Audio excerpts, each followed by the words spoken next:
Assalamualaikum warahmatullahi wabarakatuh. Waalaikumsalam warahmatullahi wabarakatuh. Sebelumnya mohon maaf Pak atas mengganggu waktu Bapak di pagi hari ini yang harusnya sedang melaksanakan tugas, namun saya ganggu waktunya sebentar Pak.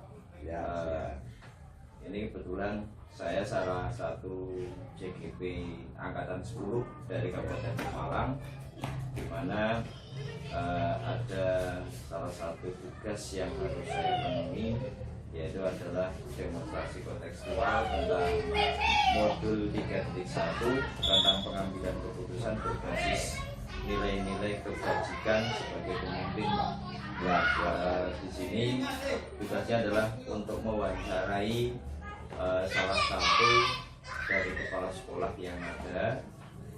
Kebetulan ini yang saya lakukan adalah kepada pimpinan saya sendiri, yaitu Pak Irman selaku kepala sekolah di SD 02 Lodaya, dan ingin mencari ini Pak, ilmu dari Bapak selama menjadi pemimpin. Pertanyaan yang pertama Pak, terkait dengan kegiatan kali ini. Selama ini bagaimana Bapak dapat mengidentifikasi kasus-kasus yang merupakan dilema etika ataupun bujukan moral? Terima kasih Pak Ruslan. Ya, terima kasih. Yang selama ini saya lakukan adalah dengan memperhatikan dengan sesama, apakah ada benturan-benturan kepentingan yang lebih besar lagi, atau ada hal-hal lain yang memunculkan masalah baru di kemudian hari. Terus kemudian yang kedua, selama ini bagaimana Bapak menjalankan pengambilan keputusan di sekolah Anda? Terus kemudian terutama untuk kasus-kasus di mana ada dua kepentingan yang sama-sama benar atau sama-sama mengandung nilai kebajikan. Terima kasih. Untuk bagaimana cara menjalankan pengambilan keputusan ada 3. Yang pertama, saya pastikan bahwa semua informasi dari kasus yang terjadi adalah benar adanya, bukan rekayasa atau masih berupa asumsi. Yang kedua, saya diskusikan dengan Dewan Guru untuk dapat memberi sudut pandang yang lebih luas lagi, apakah ada benturan-benturan dengan hal-hal yang lebih luas atau kepentingan-kepentingan lain. Dan yang ketiga, selain itu juga memastikan bahwa tindakan atau keputusan yang diambil nantinya hasil dari musyawarah kita bersama. Terima kasih. Kemudian langkah-langkah atau prosedur seperti apa yang biasa Bapak lakukan selama ini? Terima kasih. Untuk langkah-langkah yang sering saya lakukan dalam menangani permasalahan tersebut adalah saya gali informasi tambahan atas kasus yang terjadi dari berbagai sumber, baik itu dari pelaku yang berkasus maupun anggota keluarga, bahkan masyarakat sekitar melalui komunikasi dengan komite atau tokoh masyarakat setempat. Kemudian yang ketiga, saya diskusikan dengan Dewan Guru untuk memberikan pandangan-pandangan terhadap kasus yang sudah atau yang sedang terjadi. Terima kasih.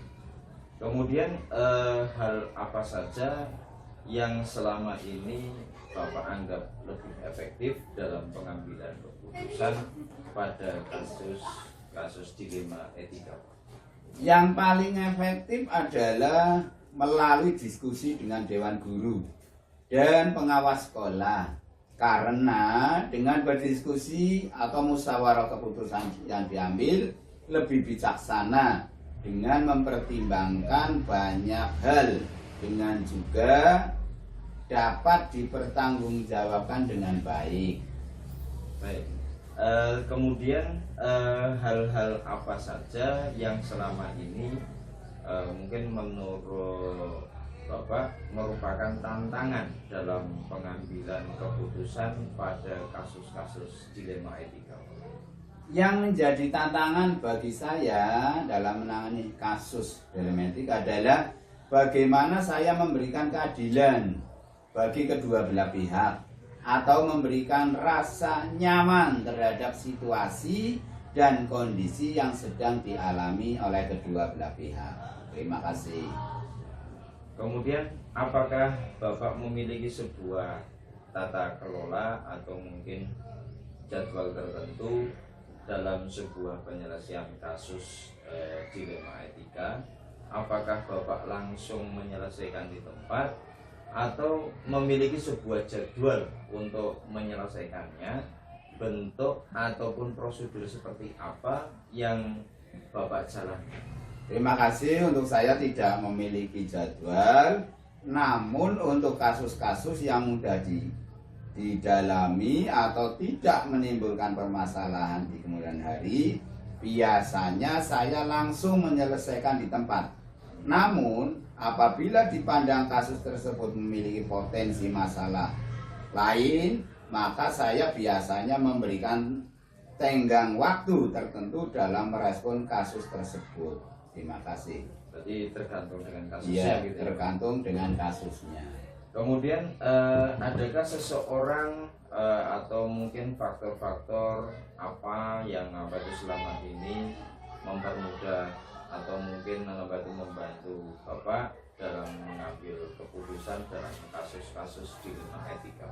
Tentunya saja ada, karena atasan saya adalah pengawas sekolah.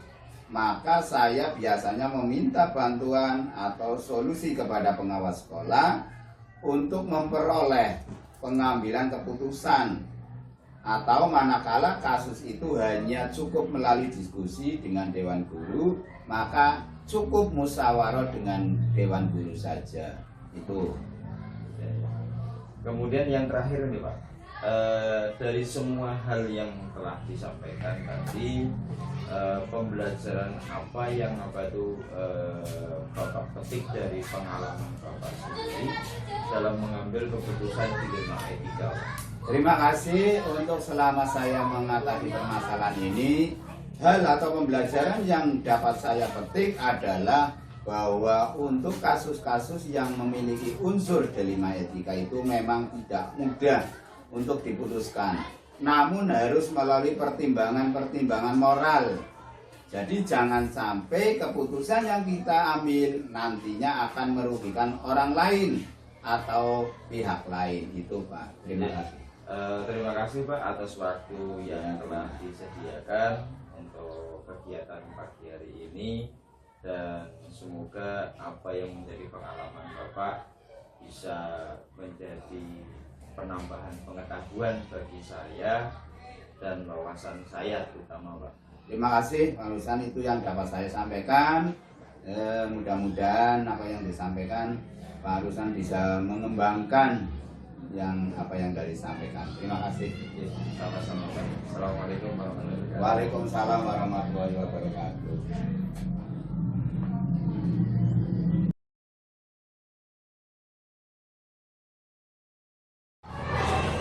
Selamat pagi Pak Heri.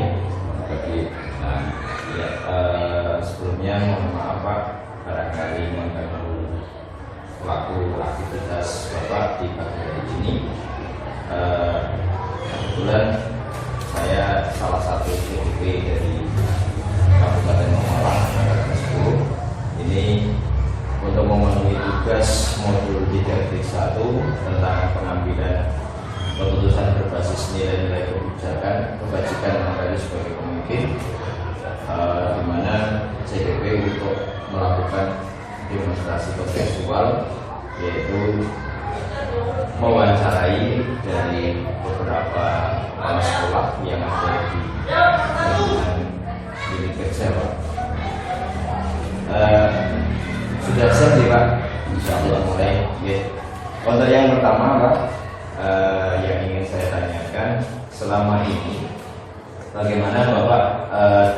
mengidentifikasi kasus-kasus yang merupakan dilema etika atau mungkin rujukan moral.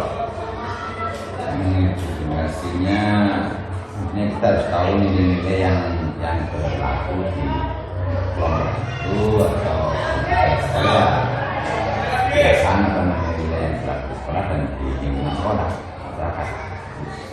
Kemudian selama ini bagaimana Bapak menjalankan dalam pengambilan keputusan di sekolah Anda, terutama untuk kasus-kasus di mana ada dua kepentingan yang mungkin sama-sama benar, kemudian Anda itu sama-sama mengandung nilai kebajikan. Ulangi Pak. Ya, pertanyaannya selama ini bagaimana Bapak menjalankan pengambilan keputusan di sekolah, terutama di sekolah Bapak sendiri, pada saat menghadapi kasus-kasus yang mana ada dua kasus yang sama, nilainya itu sama-sama benar ataupun sama-sama mengandung nilai kebajikan. Jadi sandaran kita terutama untuk basis pada sandaran yang kedua kita adalah pada nilai yang berlaku di masyarakat supaya bisa menjadi sedikit mungkin beneran yang diperlukan. Kemudian langkah-langkah atau prosedur seperti apa yang biasa Bapak lakukan selama ini menjadi kepala sekolah? Untuk mengambil keputusan tentang yang itu masalah seperti terkait dengan kami diberikan masalahnya atau dianalisis, diumumkan bentuknya, kemudian kembali lagi ke standar-standar ini agama, filsafat,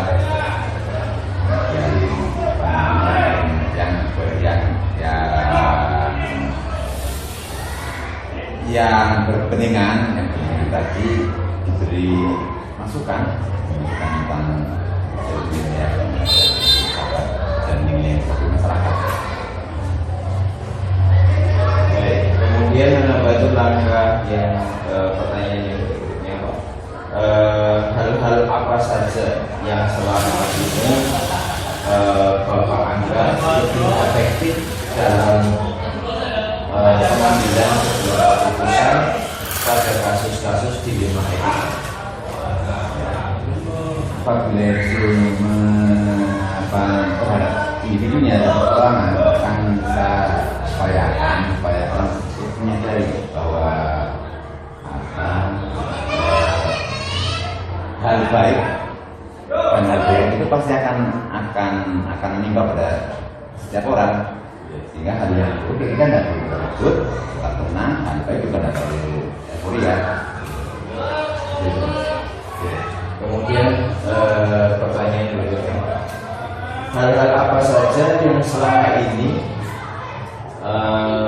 merupakan sebuah tantangan bagi Bapak sendiri dalam mengambil sebuah keputusan pada kasus-kasus yang berkaitan dengan etika?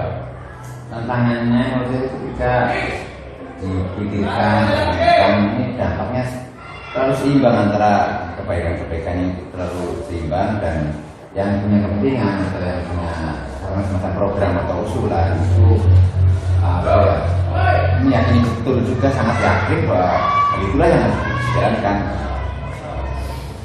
Kemudian apakah Anda memiliki sebuah tata kelola atau mungkin jadwal tertentu dalam sebuah penyelesaian kasus dilema etika?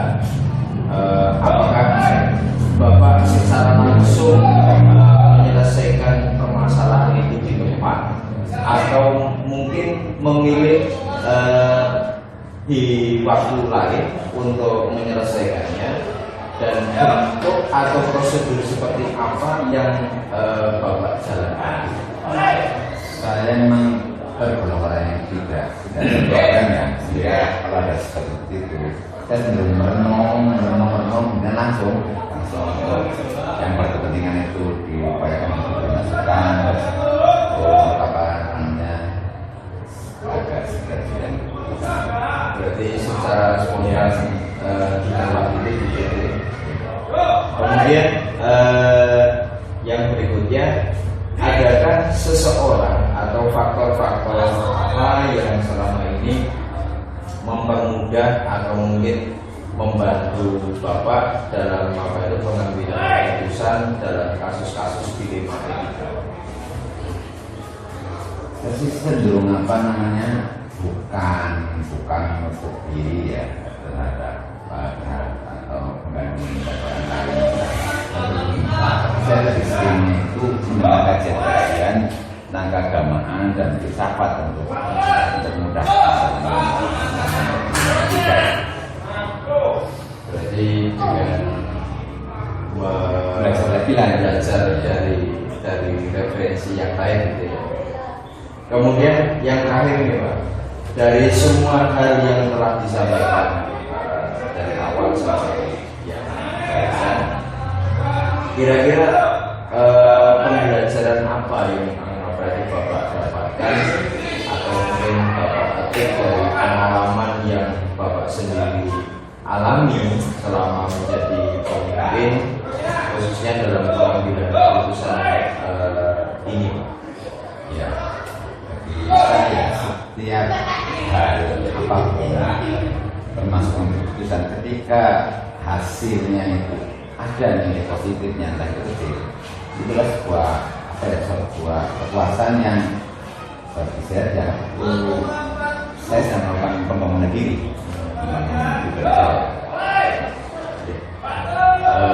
Sekian Pak, terima kasih atas kesediaan waktu yang telah diberikan kepada saya untuk sharing-sharing. Semoga pengalaman Bapak yang sangat banyak ini mudah-mudahan bisa menjadi tolak ukur bagi saya dan juga sebagai penambahan pengetahuan saya Pak dalam menghadapi kasus-kasus yang berkaitan dengan nilai-nilai kebajikan. Sekali lagi terima kasih Pak atas waktunya. Mohon maaf apabila sudah mengganggu waktu aktivitas Bapak selama Terima kasih hari ini sangat berkah. Apabila tadi jawaban saya masih banyak kita belajar dan teruslah belajar. Selamat, semoga sukses menjadi guru penggerak dan pionir yang menerapkan pendidikan. terima kasih.